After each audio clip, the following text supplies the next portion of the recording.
Thank you, Max, for sitting with me today here in DC. I'm looking forward to exploring some of these issues that you've discussed over recent months on Palestine and Israel, including the behavior of both the Democrats and the Republicans in relation to Palestine, the unflinching investigative work that you do, and what that might reveal about the Western establishment, and finally, the time you spent in Gaza and how that may have changed or informed your outlook about possible future events. So I'm hoping we can start off by exploring the in-person talk a little bit that you gave recently to the Democrat Party, or a portion of the Democrat Party, where you described actually the party as genocidal. So I wonder if you could put that into some context for us, and how it relates to the current Israeli assault on Gaza.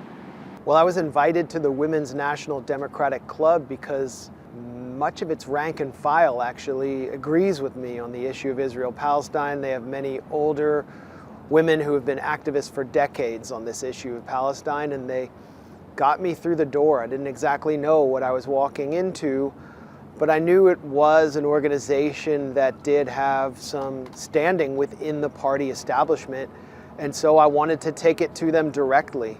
I knew this was going to have repercussions within the Democratic Party, and I'm someone who, I come from liberalism. I come from a background within the Democratic Party, and like many in my generation, and especially in younger generations, have become alienated because of the party's. The party has rejected and spit out its anti-war wing over the years, and it has adopted not only a neoliberal economic perspective, but an imperialist perspective that has welcomed the neoconservatives that began in the Democratic Party in Scoop Jackson's offices in the 1970s back into leadership positions, and is relying on the same funding networks as the neoconservatives.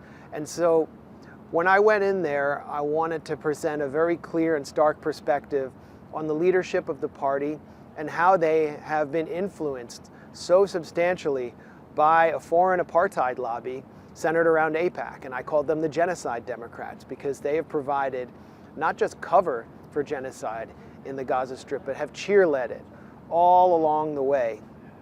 And we saw them present this image of bipartisanship on the National Mall at this pro-genocide rally for Israel, where you had Chuck Schumer and Speaker Mike Johnson and Nancy Pelosi and Hakeem Jeffries and all these other figures hand in hand.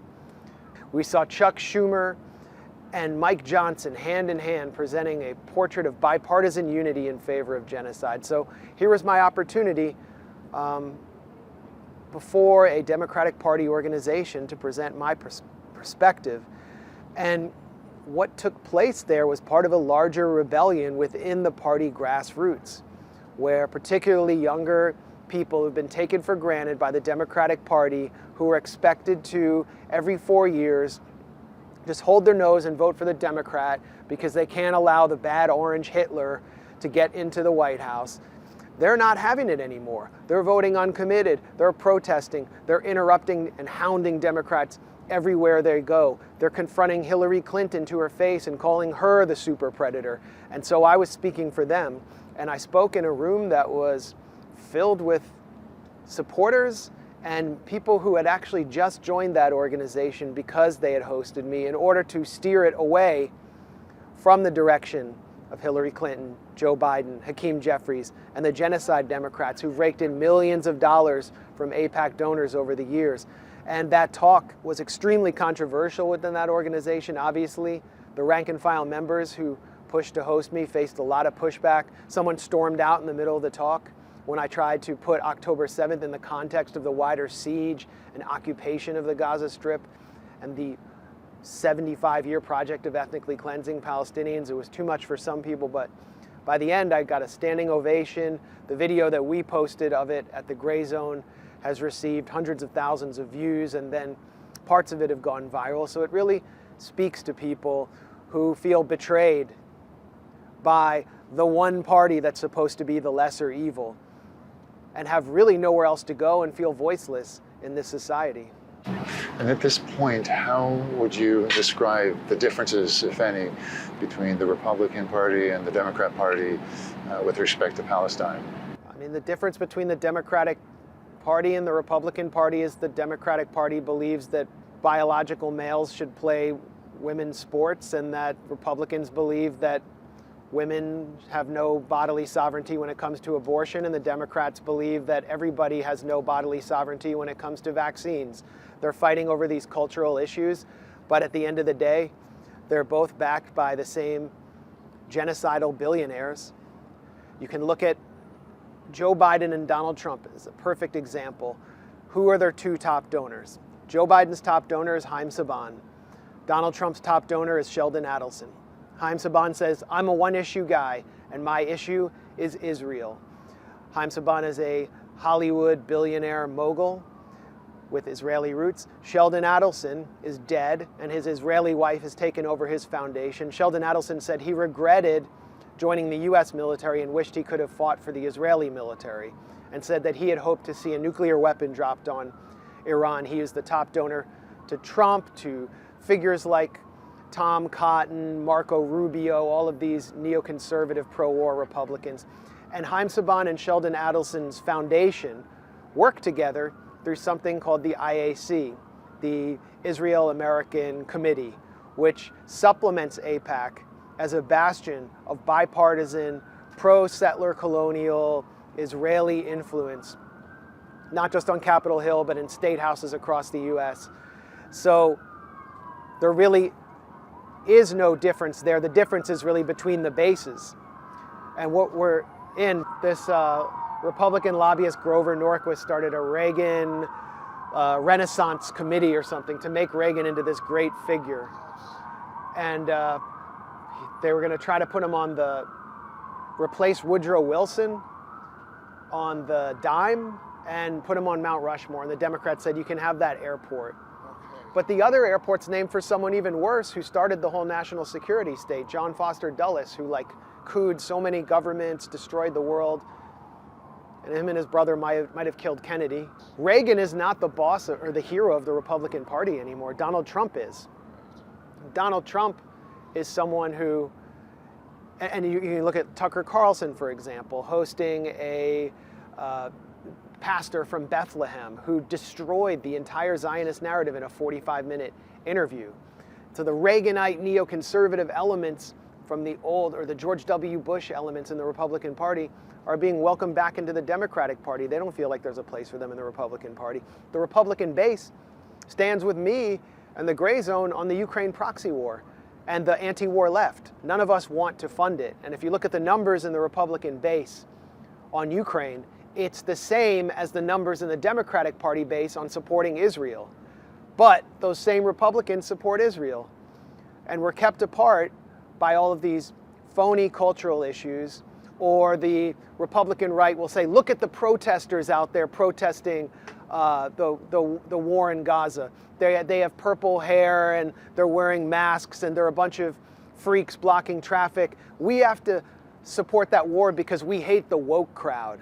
And it's these cultural issues that are keeping the American people apart, when in fact there is a broad consensus opposing these foreign wars, which only benefit a certain class economically, and which are responsible in American cities like Washington, D.C., for the kind of gentrification and high housing prices that we've seen explode since the Afghanistan and Iraq wars that have pushed the black working class out to the far suburbs. So we're trying to make all these connections at the Grayzone, and we have brought together what was the Republican base and the Democratic base, who are now in the political wilderness and who want to understand, who want a deeper understanding of how the sausage is made in this country. And to your credit, on the Grayzone, you're mindful of class analysis, and I feel that's allowed you to, at a very deep level, investigate some of the double standards that we see within media itself, within the so-called progressive liberal media. I'm wondering how you first got into that, and generally, what do you feel your findings reveal about the larger Western establishment? Oh, about the media? How do we see the media? Or? Yeah, so how did you get involved in investigating the double standards, particularly of the progressive liberal media, and what that reveals about the larger Western establishment? Well, I mean, it depends on what you mean by liberal media, but the legacy media and much of the corporate media tends to be liberal. Most people who go into media today tend to be socially liberal. However, very few of them understand international politics, international relations. They often experience it through planned junkets if they go anywhere else. They're groomed through journalism school, which costs $80,000 a year, so they come from a certain class. And when they go to, let's say they go to a country in what was known as the Third World or the Global South, the people they identify with will be the English-speaking NGO class. And they won't, for example, get to meet Chavistas from Venezuela, people who support the Sandinista government in Nicaragua, the average Iranian who is pro-revolution. That's the majority in those countries. Whatever you think about those governments, they don't know that those people exist, so they tend to support this vision of the world that's been expressed by imperialist figures, liberal imperialists like Madeleine Albright, which is democracy versus fascism, which is conflated with authoritarianism, which can be a stand-in for any government that doesn't have this liberal democratic system that we have with representative democracy and a rotating cast of figureheads for the oligarchy. And therefore, that media class are easy dupes for the State Department and Western intelligence whenever they want to pump in regime change narratives. They will never consider that a color revolution might have been artificially engineered and that those protests might have had support from Western governments on a massive scale, that the thing that they're protesting might have been engineered itself by a Western government to trigger instability in these countries. And so we've been seeing through that at the Grayzone since we started to kind of explain to people that there's another side to what they're hearing from the New York Times or the Washington Post whenever an enemy state is targeted, and that the consequences of regime change in those countries is almost invariably catastrophe, disaster, instability, and the immiseration of most people by design, which is why people, the majority of people in countries where they might actually have some serious criticisms of their government, like Iran, like Venezuela, or Syria, they see the alternative as the destruction of their state by the West, and so they hold fast to what they have. And we've taken a lot of criticism. We've faced attacks from the same intelligence community that's pumping out these narratives. They've come at us every way short of physical violence, and they continue to come at us. And that informs our understanding of what's happening in the Gaza Strip. Why are people starving in Gaza? Why are the aid trucks not getting in? Why are people being shot trying to get to the aid trucks? It's because this is another regime change project where Hamas has been declared a terrorist government. You know, the narratives always shift. We need to bring in a democratic government. And so Hamas police cannot operate in the open to bring in those aid trucks. And everyone who participated in the civil administration of Gaza is now a target, which means their entire families can be killed through Israel's Lavender AI targeting system, simply because they might have been a plumber or worked in the Ministry of Health. And you know, I've been to Gaza, I've met those people. They're completely competent civil administrators, and that entire government is being destroyed, and it's resulting in genocide. So we're perfectly positioned at the Grayzone to understand what's happening in Gaza and to explain it, not only because I or Aaron Mate have been involved in Palestine solidarity and have been critics of Israel for 15 years or so. It's because we understand the broader picture, the broader system, which is endorsed by the U.S. and which When you go into the offices here of any media organization, you're not going to find anyone who opposes the goal of removing Hamas. They don't see anything wrong with that. They don't understand what could possibly be wrong with that. They don't believe that Hamas even enjoys a mass popular base. And that all comes from the culture of the media class in the US. They refuse to understand the other side. Such an interesting point. I'm wondering, specifically to your point about this lack of opposition within these offices of mainstream media, is it fair to say that possibly, I mean, this could be hypothetical or speculative, but possibly there is some kind of collusion between the mainstream media, the Israeli lobby, and American government? Or is it just sort of accidental, or it just seems that way? Without a doubt, the media, the legacy and corporate media based here in Washington and New York would not be able to function without collusion with the Five Eyes intelligence networks and Western governments. That's who supplies them with so many of their stories. That's how so many of the figures who Jim Sciutto at CNN, Anderson Cooper, that's how they get their information and get assignments. And you have, Scott Pelley at 60 Minutes. When have you ever seen him do a story that did not feel like it was planted by the CIA or directly dovetail with something that Western intelligence is pushing? It's not even, in the early 1970s, we learned through Carl Bernstein's investigation about Operation Mockingbird, where the CIA was secretly paying journalists, and they had to incentivize journalists to advance their agenda and propagate stories they wanted to disseminate. Now, it's all out in the open. No one's trying to hide it. And it also is not just the US government.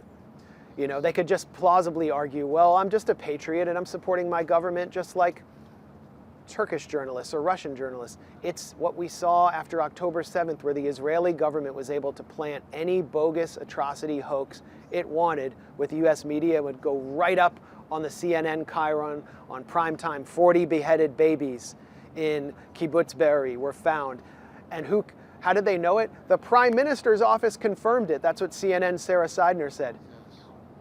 In what world of journalism is that confirmation that a political official, and especially a master of mendacity like Benjamin Netanyahu's word, counts as confirmation? No, you need to corroborate it with actual independent sources on the ground, and they never did. And then by the time they retract it, the damage has been done. That's what consolidated the initial elite support within Congress and public support among the intelligentsia, especially, for Israel's genocidal assault on Gaza. And to your credit, yourself and Aaron at the Grayzone were the first or among the first to expose the falsehoods that were being peddled by the New York Times regarding the so-called Hamas atrocities that ensued on October 7th. And I'm wondering, how did you first get that inkling that something was off? When did you notice that there's something here that just doesn't add up and I need to expose this? Well, we knew from our experience in just covering imperial narratives, but especially in dealing with Israel, that when an Israeli official is speaking publicly, they're probably lying. And they're manipulating the American public. As Benjamin Netanyahu said privately to a family of settlers in 2001, America is something that can be easily moved. And so after October 7th, that's what they were going to do, is move this country to give them total latitude to level the entire Gaza Strip. So it really did start with the 40 beheaded babies. We began by identifying the source of it, who was a settler who had gone into one of these kibbutzim as a reservist. He was speaking to I-24, which is an Israeli state news agency. It was then disseminated through an assistant to the Israeli Prime Minister's office to CNN and elsewhere. And it was easy to track the sources, and then we just went from there and started following all of the narratives that were spun out from there. A fetus cut from a pregnant woman.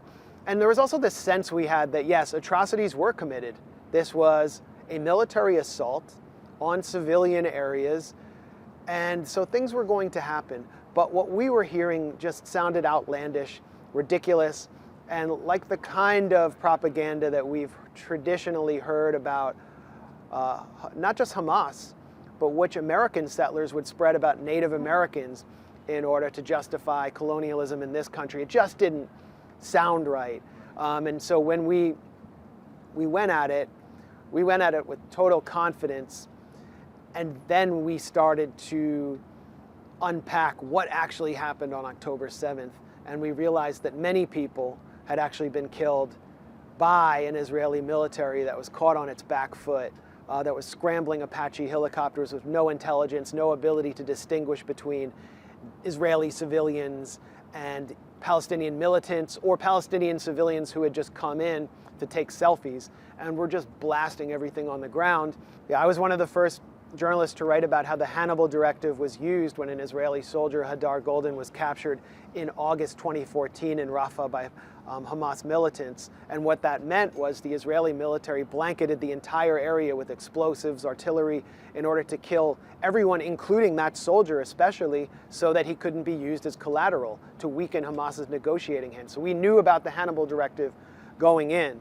I think that's why you saw outlets like ours with people who had experience in unpacking. That's why I think that's why you saw outlets like ours excel, because we had so much experience in unpacking Israeli deceptions, and outlets like Electronic Intifada and Mondoweiss, because we came into October 7th with the experience. So really, from our point of view, an information war had begun. The other side was waging their information war in order to support a genocidal war, create space for it. And ours was to present the inconvenient truths and facts on the ground that countered that genocidal narrative. And so we were all kind of drafted, called up to duty to do that.